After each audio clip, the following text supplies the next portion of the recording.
When these efforts started to show a little bit of success, that's when the government moved in.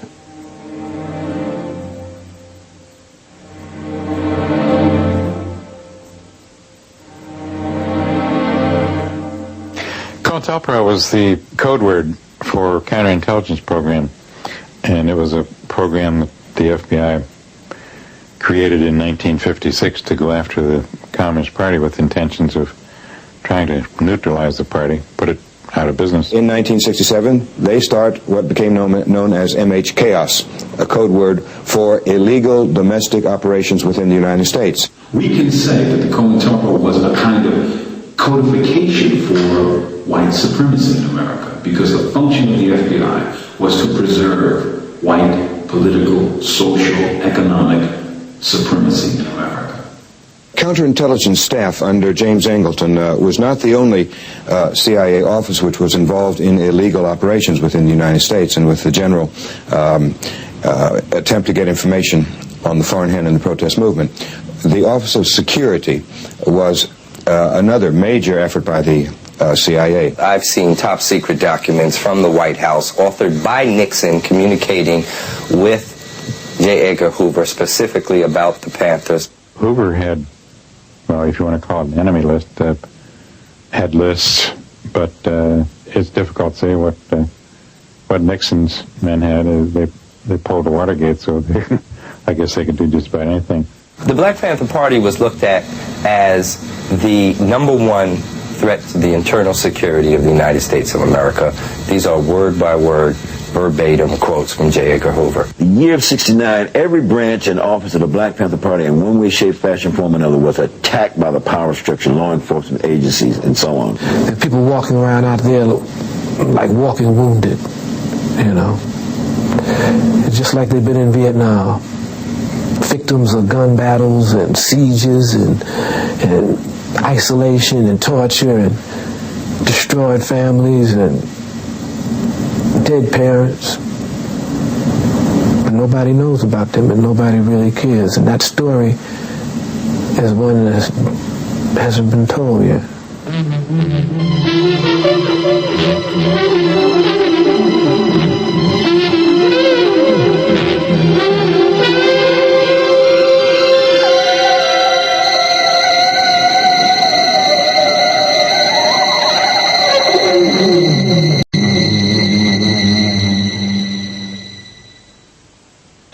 At the University of California at Los Angeles, 2 Black Panthers were shot to death during a black students' meeting on the campus last Friday. 2 FBI informants in the United Slaves had shot and killed Bunchy Carter and John Huggins on the UCLA campus.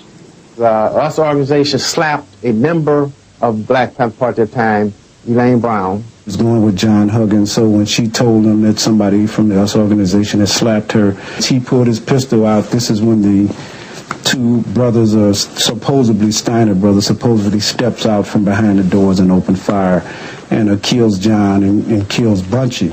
And the FBI agent who was controlling 2 informants was concerned that some white students might have been shot on campus. The members of the US organization were taken from the crime scene with the FBI. The government or whoever, Power, COINTEL, whatever, they were able to kill a party when they killed Bunchy. When they killed Bunchy, they killed the party. We just didn't know it.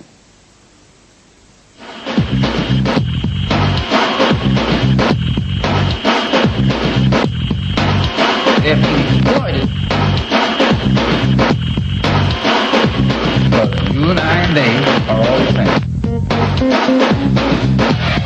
I believe it was April 1st, 1969. We were taken down to the Manhattan District Attorney's office in the wee hours of the morning after having been roused from bed by teams of machine gun-toting policemen. Gene Roberts had the dubious distinction of having been Malcolm X's bodyguard when he was assassinated. He was one of the major agents in the Panther 21 case. They brought us all in and put us in one room. They brung Ralph White sedan the other undercover agent with his sawed-off shotgun, and they brought him in with his head down like he's under arrest, took him in another room, and they had Gene Robinson sitting in another office, sitting down, looking like he was depressed, like he was arrested. And it was down there that we realized that there were 3 undercover agents that were actively involved in framing us for the charges for which we were arrested. After they get the conspiracy charges on you, they let the agents out the side door, and they go back out in the community as nothing's wrong, or they were still Panthers when they wasn't Panthers at all. They were just agents that infiltrated the Black Panther Party. Most of the Panther 21 spent 2 years in prison after a trial that lasted 15 months. A jury came back with a not guilty verdict in 45 minutes on all 150 counts of conspiracy. It was a colossal victory to have defeated the state's attempt to criminalize the leadership of the Black Panther Party. They're being exploited.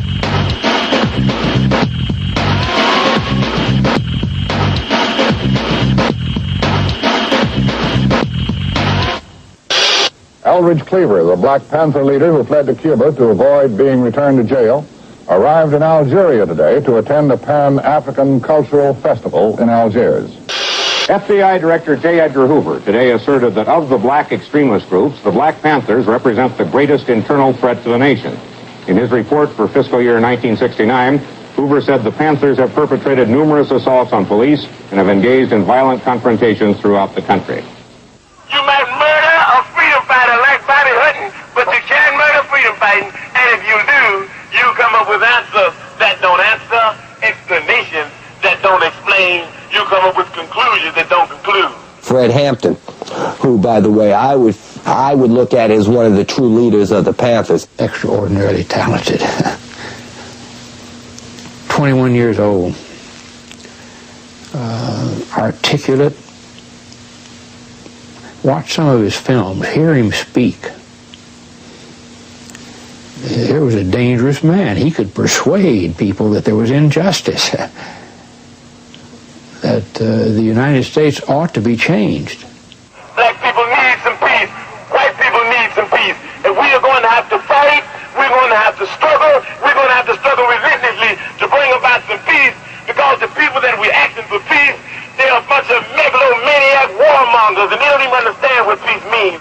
He was the heart and soul of the Chicago chapter of the Black Panther Party. And just an awesome motivator. We hate the oppressor, whether he be white, black, brown, or yellow.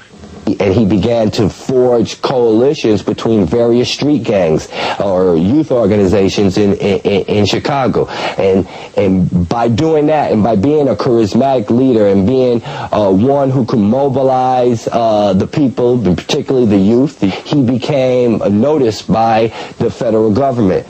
We might not be back. I might be in jail. I might be anywhere. But when I leave, you can remember I said with the last words on my lips that I am a revolutionary. And you're going to have to keep on saying that. The FBI never personally killed any Panthers. They always had local police departments do their dirty work. And they began to devise a scheme that culminated in his assassination while he was asleep, drugged by his security officer, who was also a police informant. City police in Chicago murdered Fred Hampton.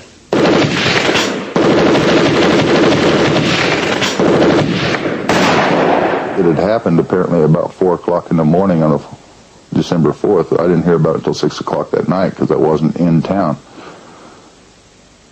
And they popped this picture up on the screen. Actually 2 pictures, one of Fred Hampton and one of Mark Clark. And I was just stunned. I was just staring at the screen, and I realized I was crying.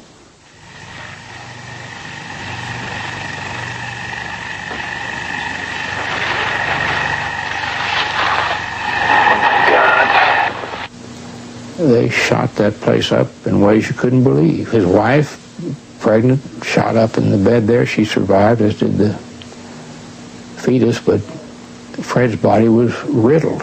The walls of the room riddled. I mean, you could count